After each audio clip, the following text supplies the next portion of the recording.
Virtual nos acompaña Guillermo Márquez Amado, ex magistrado del Tribunal Electoral, con quien vamos a través de su expertise a comprender un poco cómo visualiza o vislumbra el panorama político y electoral del país. Más allá de las promesas que estamos escuchando de los candidatos y esas propuestas, veremos cómo ha podido tratar de analizar cada una de esas propuestas que están presentando los candidatos. Don Guillermo, qué gusto tenerlo aquí. Buena tarde, bienvenido.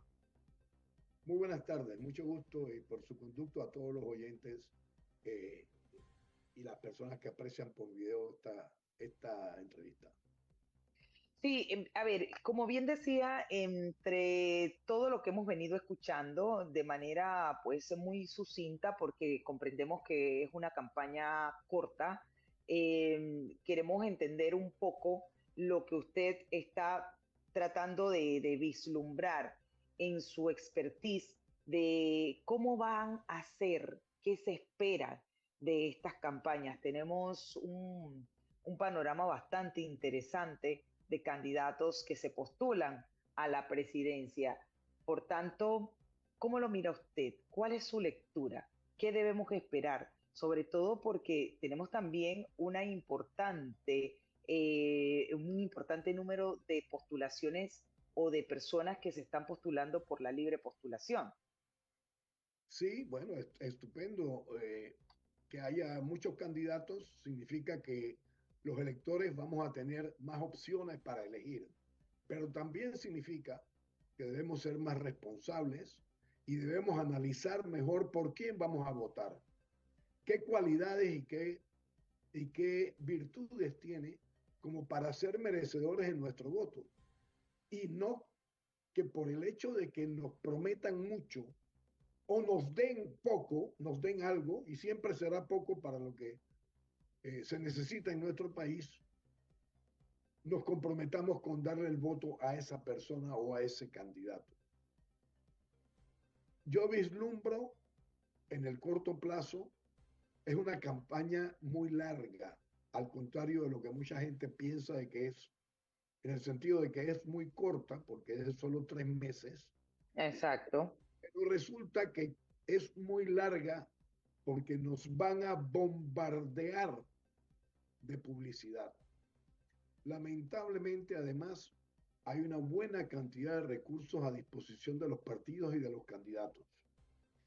En esta oportunidad va a haber más de 50 millones de dólares gastándose en publicidad y en campañas políticas. Pero básicamente ese dinero va para la publicidad.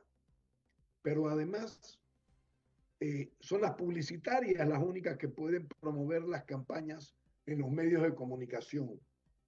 Eso significa que las publicitarias, que por su propia formación y por su propio oficio, tienen una concepción de los ciudadanos de consumistas o de consumidores, no necesariamente de personas inteligentes y analíticas, sino que lo que hacen es meterle en la cabeza el icono de un candidato o de un partido político sin ningún análisis y solamente para que vean las formas, la etiqueta, si está bien presentado. Y entonces hablan bellezas de los candidatos porque la publicidad no se paga para que no se digan cosas buenas del producto que se está vendiendo. La publicidad se paga y el que la paga hace y quiere que la publicitaria diga cosas lindas, motivadoras, que hagan que el elector se decida para votar por quien hace esa publicidad. Y ahí es donde se nos va a dañar el paseo en cuanto a la selección de los mejores candidatos por las mejores virtudes y cualidades. Porque nos están reduciendo los candidatos a dirigir la nación, que es una responsabilidad importantísima. Nos los están reduciendo a un producto más, a un jabón, a una lata de cualquier cosa, a una sopa, a un papel toalla, a un papel de cualquier otra cosa. Y eso no es lo que debe motivar el voto. Si la campaña fuera de 20 días, de 30 días, ya la gente más o menos sabría por quién votar, porque los candidatos, los que tienen interés por conocer de la cosa pública y porque salen en los medios a decir y a orientar, no en los últimos 90 días, sino durante los últimos 4 o 5 años, qué es lo que debía haber ocurrido. Y han sido críticos y han sido una voz escuchada por la comunidad. Ya la comunidad más o menos sabría, esta es una persona que siempre me está orientando con respecto a esto o aquello. Así es como se están conduciendo las campañas políticas en los países más avanzados hoy día, con excepción quizás de los Estados Unidos. Pero en Europa las campañas son breves, precisamente por eso, para que la ciudadanía se enfoque en los candidatos que ya conocen y no en aquellos que son bombardeados por la publicidad como los productos enlatados a consumir. Yo quiero aprovechar su presencia y por supuesto la experiencia, porque fíjese, a pregunta formulada al expresidente Ricardo Martinelli, tiene mucha seguridad de que sí va a aparecer en las papeletas, o sea que él todavía guarda la esperanza. ¿Habrá un as bajo la manga que no conozcamos y que sus abogados de la defensa sí puedan conocer, incluso él, para estar seguro de que va a estar corriendo y no va a llegar el momento para esa inhabilitación? Porque estamos a unos cuantos, un par de días contándolos, ¿no? Estamos ya enero prácticamente se acabó. Entonces, pues estamos muy cerca de las campañas Sí, electorales. sí. Mire, el señor Ricardo Martinelli, desde hace ya 10 años por lo menos, que se celebraron las últimas elecciones en las que él era presidente, porque ha transcurrido ya el gobierno de Juan Carlos Varela, que lo sucedió a él, y está a punto de concluir el gobierno de Laurentino Cortizo. Y él fue candidato a la presidencia y él concluyó su presidencia en el año 2014. De manera que, estando en el 2024, están a punto de transcurrir 10 años. En estos 10 años, el señor Martinelli lo hemos visto en toda clase de fórmulas ante jueces y eludiendo la justicia. Ha comparecido a la justicia en los Estados Unidos.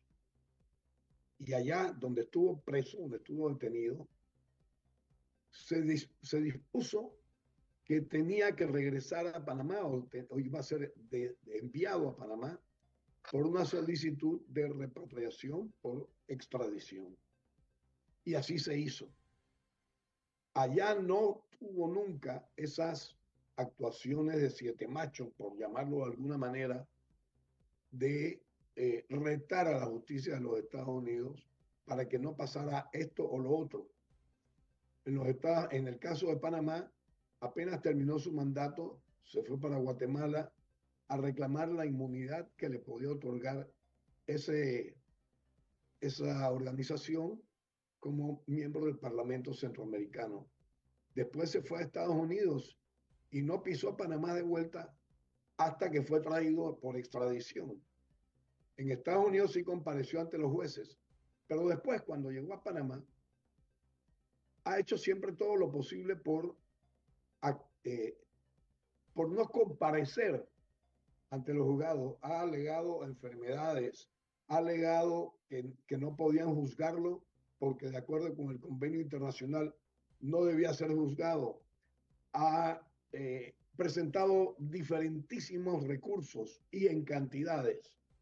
Yo cuando veo el caso de Ricardo Martinelli, que dice que no tiene ninguna responsabilidad en yo no sé cuántos casos que de que lo están involucrando, no puedo evitar acordarme de aquel presidente José Ramón Guisado, a quien lo acusaron de un magnicidio. Lo acusaron de ser el autor intelectual del crimen de José Antonio Ramón Cantera. Y él, habiendo llegado a la presidencia y siendo ya presidente, dijo, no, señor, yo no tuve nada que ver en eso.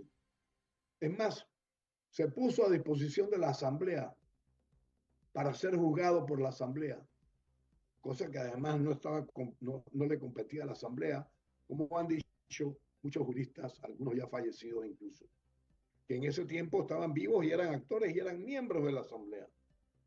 Y fue juzgado por la Asamblea porque él se puso a disposición de la Asamblea. Y la Asamblea dijo, ok, vamos a juzgarlo. Lo juzgaron. Lo encontraron culpable. El juicio de José Ramón Guisado, el crimen había sido el 2 de enero de 1955. La audiencia de José Ramón Guisado terminó antes de que llegara el mes de mayo de 1955. En cuestión de 3 o 4 meses, él ya había sido procesado, indagado, encarcelado, fue enjuiciado y condenado. Y él se puso a disposición del juzgado. Y era un solo caso. Y solamente había una declaración de una persona que decía que lo había contratado José Ramón Guisado para cometer el magnicidio. Sin embargo, esa persona, después ella misma salió inocente. Si él había cometido el crimen, ¿cómo era posible que él hubiera sido contratado? Si él no lo había cometido, ¿cómo era posible que él hubiera sido contratado? Y por eso finalmente quedó en libertad José Ramón Guisado. Pero lo que quiero destacar de esta historia que está en los anales de nuestra historia nacional panameña es que en ese caso un hombre como José Ramón Guisado se puso a disposición de las autoridades porque no tenía nada. Después se pudo acreditar y todo el mundo en Panamá estuvo consciente o llegó a la conclusión de que José Ramón Guisado no tenía nada que ver con el asunto. En este caso ha pasado exactamente al revés. Sí. Primero, para ampararse en una inmunidad, de un fuero, luego yéndose de Panamá para no estar al alcance de las autoridades nacionales, cuando regresa alegando enfermedades, malestares, problemas de salud y finalmente interponiendo toda clase de recursos. A mí ese solo hecho ya me despierta mucha malicia. Por eso creo que a él sí se le va a encontrar culpable. No es un solo caso, son muchos casos, pero hay uno que ya está en su etapa final y si es hallado culpable, creo que va a, por supuesto, de acuerdo con la ley y con la Constitución, no podrá ser candidato a la presidencia de la República. Quiero agregar algo. Ujú. Si él no fue juzgado antes y no se agotaron los procesos judiciales que había, en buena medida es responsabilidad de quienes eran magistrados en aquel tiempo de la Corte Suprema de Justicia. Pero resulta que él, Ricardo Martinelli, fue quien propuso a 5 de los 9 magistrados para que fueran magistrados de la Corte Suprema de Justicia. Y fueron aprobados en una asamblea donde él poco a poco había ido adquiriendo mayoría a través de donaciones y regalos que hizo a diputados para poder conseguir la mayoría. Fue lo que llamamos en aquel tiempo el transfugismo. Había candidatos del PRD, del Partido Panameñista, del Partido Golfista, de diferentes partidos, que de pronto resultaron siendo candidatos de Cambio Democrático, que en ese tiempo era el partido que había apoyado a Ricardo Martinelli, que estaba en la presidencia. Y gracias a eso, esos magistrados fueron ratificados por la Asamblea o aprobados por la Asamblea. Fueron 5 de 9. Y esos 5 estuvieron actuando durante 10 años. 10 años que se acabaron hace muy poquito. El último de los magistrados que él nombró salió creo que hace un año o 2. No más de eso. Y claro, esos 5 magistrados que hicieron mayoría durante un buen tiempo en la Corte Suprema de Justicia, de alguna manera lo ayudaban. Así fuera porque los jueces inferiores en jerarquía a ellos tuvieran, tuvieran la delicadeza, digámoslo de esa manera, de no ir en contra de aquella persona que había tenido en su poder la facultad de designar al magistrado, a los magistrados de la Corte Suprema de Justicia, que son los que regentan el órgano judicial. Eso hay que tenerlo en consideración también. Y eso no se dice, casi siempre se omite en las referencias. Ahora, en esa misma línea del panorama que se vislumbra en materia electoral, esta corta duración de la campaña para algunos, para don Guillermo, larga por la cantidad de bombardeo que vamos a recibir de las campañas a nivel publicitario, ¿tendrá alguna incidencia en la abstención según su opinión? Es posible, pero no tanto porque la campaña sea corta o larga, sino porque poco a poco las personas en Panamá se han ido frustrando con la democracia que tenemos y se han ido frustrando porque nuestra democracia no ha dado las soluciones que esperábamos. Gracias a que a los cargos de elección popular no han llegado, lamentablemente, las personas que hubieran sido de desear, porque el sistema en sí mismo está bastante descompuesto. Y está bastante descompuesto porque se han introducido normas que han promovido el clientelismo. Las autoridades electorales, los fiscales electorales, para reparar primero en ellos, no han sido muy enérgicos, que digamos, ni se han dejado sentir. Yo recuerdo que el fiscal electoral que designó precisamente Ricardo Martinelli, no hay que... Y fue muy poco me importa con las funciones que tenía que cumplir. Y en un momento en que sabíamos todos que había una gran cantidad de recursos puestos a disposición de los candidatos, sobre todo aquellos que eran simpatizantes del partido político de gobierno, cuando Ricardo Martinelli precisamente era presidente, no pasaba nada. Y sabíamos perfectamente que se estaban poniendo recursos a disposición de ellos. Y esas prácticas han quedado y las han utilizado después otros partidos que han estado en el poder. Y ahora la están utilizando los partidos que entonces decían que eso era trampa, pero ellos ya están cayendo en lo mismo. Pero además ha habido un tiempo considerable y se ha hecho un fraccionamiento importante de las circunscripciones electorales. Es decir, antes teníamos, qué sé yo, 57 distritos, por ejemplo. Ahora tenemos como 65. Antes había 505 corregimientos, que eran aquellos de los que hablaba la Revolución Panameña Octubrina, como la denominaron. Ahora tenemos como 650 y todavía quieren hacer más. ¿Por qué? Porque se han fraccionado las circunscripciones electorales a conveniencia de quienes promueven esas iniciativas. Y esas iniciativas las promueven porque de esa manera ellos obtienen recursos del Estado para destinarlos a las personas que van a trabajar en esas organizaciones. Y son personas a las que ellos recomiendan y a las que ellos, como están en el poder, tienen la posibilidad de que sean nombradas.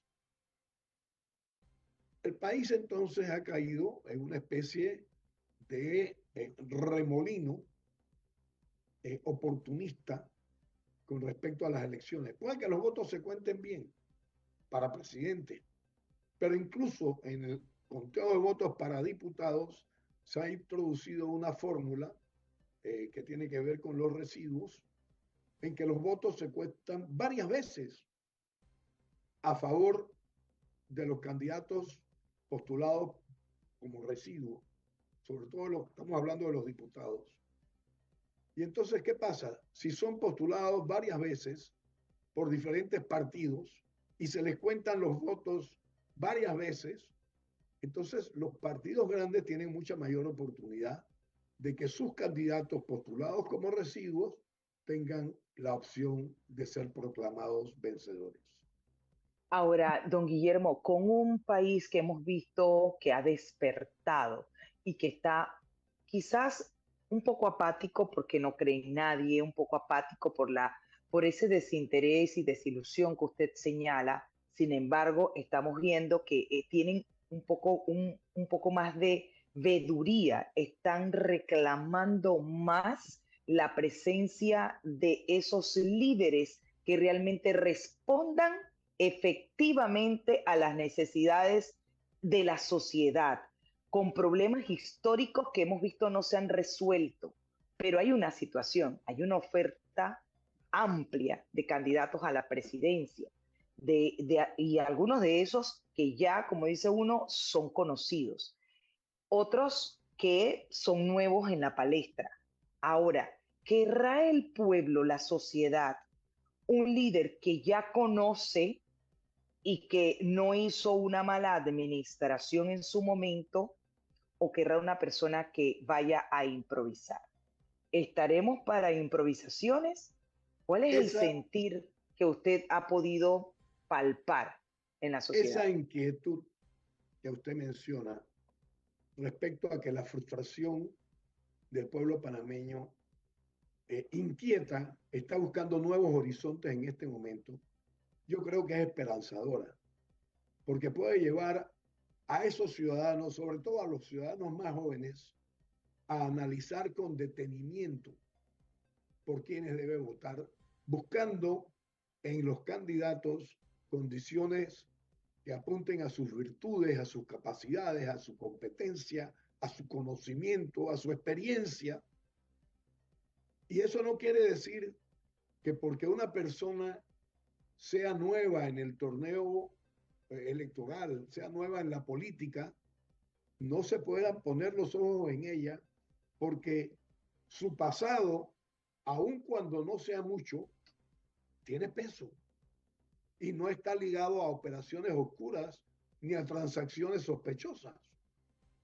En tanto que hay tantos candidatos en este momento, o por lo menos sí tantos, sobre todo a nivel, bueno, de presidente nada más hay 8 candidatos, de los cuales, si no me equivoco, 2 han ejercido la presidencia de la República, pero varios de ellos, casi todos ellos han tenido cargos públicos en algún momento. Bueno, hay que analizar cómo fueron los resultados del ejercicio de esos cargos públicos y hacer una escogencia que represente el candidato, el mejor candidato, el que tenga mejor equipo, el que tenga mejores opciones de desempeñar un, una buena presidencia. Pero hay que hacer ese mismo análisis en el caso de los diputados. Y en el circuito de cada uno de los ciudadanos, cada ciudadano de ese circuito a analizar qué es lo que más le conviene al circuito, no a él personalmente. Porque si le conviene al circuito, ya él va a estar premiado, porque él es parte de ese circuito.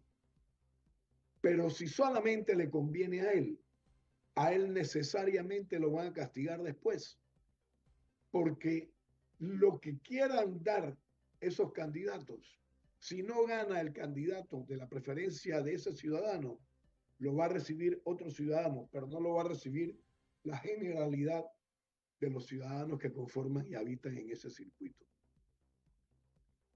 Entonces, Cerremos con un, sí, cerremos con un mensaje y reflexión final, licenciado Guillermo Márquez, amado, para todos los que escuchan, para esa juventud que probablemente por primera vez va a tener la responsabilidad de decidir por ese administrador de nuestro país y los diferentes cargos de elecciones populares. ¿Qué mensaje yo, le deja don Guillermo Márquez, yo le amado? diría a los nuevos electores lo siguiente: jóvenes, ayuden al país a sacudirse del parasitismo que ha estado cargando. Ayuden a la nación a encontrar dirigentes verdaderamente probos, que lleguen a los cargos políticos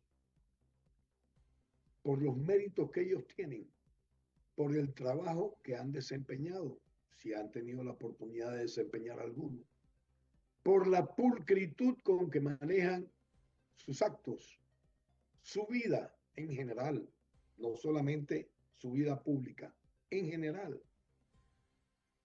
Y de esa manera, si elegimos a los mejores, nos podremos garantizar de que también tendremos la mejor dirigencia.